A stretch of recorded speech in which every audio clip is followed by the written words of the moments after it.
Representatives of Google, Yahoo, Microsoft, and Cisco were hauled before the House Subcommittee on International Relations to defend their company's cooperation with Chinese state police efforts to censor the Internet and jail dissidents.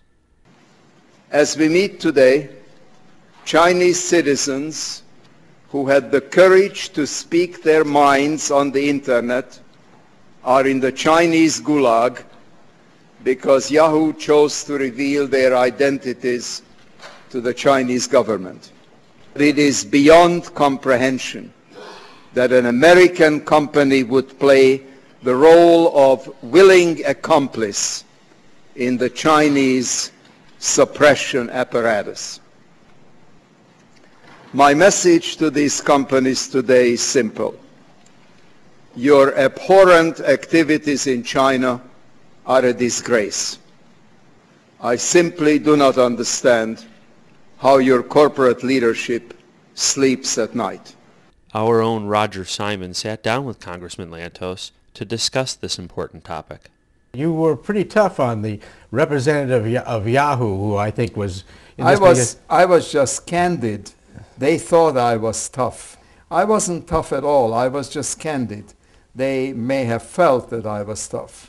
Are you or is your company at all ashamed of what you have done in this whole business?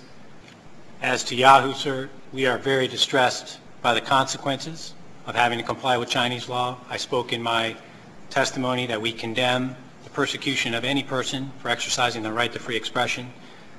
We are certainly troubled by that. We look forward to working with our peers and with the subcommittee. The attention that is now on this issue, the initiative from the State Department, we think is very encouraging, and we look forward to try to push this issue forward as an industry, collectively with government, to try to make some progress. I simply find it not believable and frankly unattractive that these giant corporations with all their resources pretend to be helpless. They can stand up to these governments. Other corporations have done that. The Google Yahoo counter-argument, which is that they are what we used to call working from within the system, that by their mere presence in China, they're changing the system. Well, I suspect we all hoped that they would change China, but in point of fact, China changed them.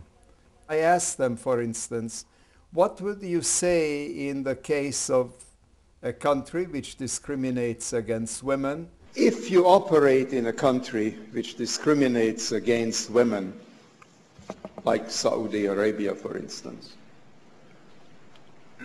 would you comply with government orders which would compel you to discriminate?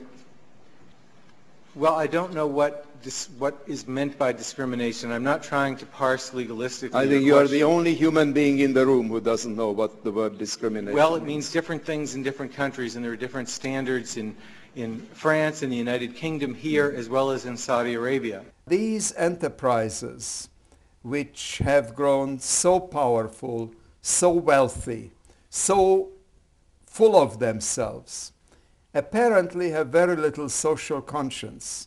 Apparently they don't appreciate that their success is the result of a free and open and democratic society. What I'm suggesting is that they do something in addition merely to doing business according to the laws of a repressive regime. I still remember IBM's cooperation with Hitler's Nazi regime. And IBM's excuse was that they are just obeying the law. Do you think that some of the difficulty may be related to their competition with each other? That one of them is afraid that if they get a foothold, if one of their opponents gets a foothold in China, the others will lose out, and that's the end of the story? That's perfectly possible. But there are higher values than market share.